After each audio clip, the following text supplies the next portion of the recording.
What benefits will I gain if I take the Bodhisattva vows? And the benefit of receiving the Bodhisattva vow, it has the temporal benefit and ultimate benefit. And the temporal benefit is that you transfer from the wrong path and also from the lower path to the right path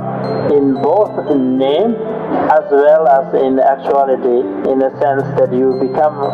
after taking the Bodhisattva vow, that you receive the name of Bodhisattva, and in name as well as in actuality, in a sense that you switch to the path that means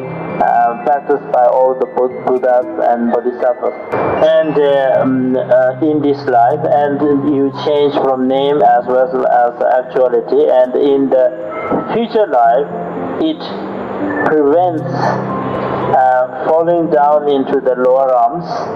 and it helps to continue to enjoy the happiness in the higher realms. And the ultimate benefit is that it helps to create the qualities of the